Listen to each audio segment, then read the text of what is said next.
ಅಲ್ಲಿ ನೀನ್ ತಲೆ ಹಾಕ್ಬೇಡ, ಇದನ್ನ ನಾನ್ ಹ್ಯಾಂಡಲ್ ಮಾಡ್ತೀನಿ ಅಂತ. ಆದ್ರೆ ಏನ್ ಮಾಡ್ದೆ ನೀನು? ಮತ್ತೆ ಯಾಕೆ ಅವನ ಜೊತೆ ಹೋಗಿ ಜಗಳ ಆಡ್ದೆ? ಇವತ್ ನೀನ್ ಮಾಡಿರೋದ್ರಿಂದ ಅವನು ಮನೆ ಬಿಟ್ಟು ಹೋದ. ಅಷ್ಟೇ ಅಲ್ಲ, ಅದ್ಯಾವ್ದೋ ಒಂದು ಲೋಕಲ್ ಲಾಡ್ಜಲ್ಲಿ ಉಳ್ಕೊಂಡಿದ್ದಾನೆ, ಗೊತ್ತಾ ನಿನ್ಗೆ?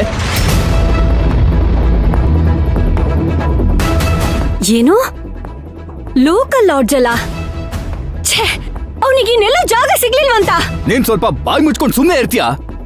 ನಿನಗೆ ಸ್ಟೇಟಸ್ ಭೂತ ಮೆಟ್ಕೊಂಡಿದೆ, ಅವನಿಗೆ ಪ್ರೀತಿ ಭೂತ ಮೆಟ್ಕೊಂಡಿದೆ. ನಿಮ್ಮಿಬ್ರು ಮಧ್ಯೆ ಗ್ರಹಚಾರದ ಭೂತ ನನ್ನ ಮೆಟ್ಕೊಂಡು ನಾನು ಸಾಯ್ತಾ ಇದ್ದೀನಿ.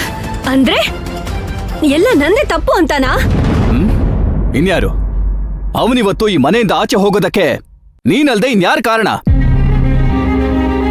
ನಿನಗೆ ನಿನ್ನ ಮಗನ ಮೇಲೆ ಅಷ್ಟು ಪ್ರೀತಿ ಇದ್ದಿದ್ರೆ ನಿನ್ನ ಮಡಿಲಲ್ಲಿ ಅವನನ್ನ ಮುಚ್ಚಿಟ್ಕೊಳ್ಬೇಕಾಗಿತ್ತು. ಒಬ್ಬ ತಾಯಿ ಹೇಗ್ ನಡ್ಕೋತಾಳೋ ಹಾಗೆ ನಡ್ಕೋಬೇಕಾಗಿತ್ತು. ಆದ್ರೆ ನೀನ್ ಮಾಡಿದ್ದೇನು?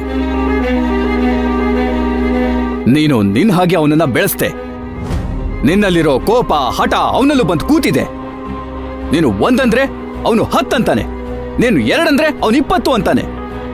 ನಿಮ್ಮಿಬ್ರು ಮಧ್ಯ ನನಗೊಂಥರ ಹುಚ್ಚಿಡಿತಾ ಇದೆ. ಅಯ್ಯೋ, ಈಗೇನಂತೆ? ಅವನ್ ಯಾಕೆ ಬರಲ್ವಂತೆ? ಅವನ ಆಸೆ ಈಡೇರೋವರೆಗೂ ಅವನು ಈ ಮನೆಗೆ ಬರೋದಿಲ್ವಂತೆ. ಅವನ ಆಸೆನ ನೀನು ಒಪ್ಕೊಳ್ಳೋದಿಲ್ಲ, ನಿನ್ನ ಮಾತಿಗೆ ಅವನ್ ಬಗ್ಗೋದಿಲ್ಲ.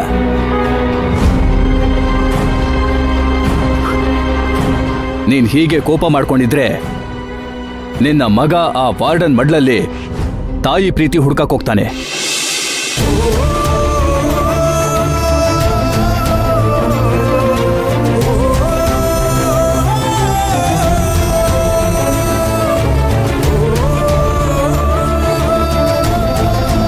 ತಪ್ಪು ಮಾಡ್ಬಿಟ್ಟೆ ಸೌಪರ್ಣಿಕ, ತುಂಬಾ ದೊಡ್ಡ ತಪ್ಪು ಮಾಡ್ಬಿಟ್ಟೆ ನೀನು. ಅವನನ್ನ ಈ ಮಟ್ಟಕ್ಕೆ ಹೋಗೋದಿಕ್ ಬಿಡಬಾರ್ದಾಗಿತ್ತು. ಇದೆಲ್ಲ ಎಲ್ಲಿಗೆ ಹೋಗಿ ಮುಟ್ಟುತ್ತೋ ನನಗೆ ಗೊತ್ತಿಲ್ಲ.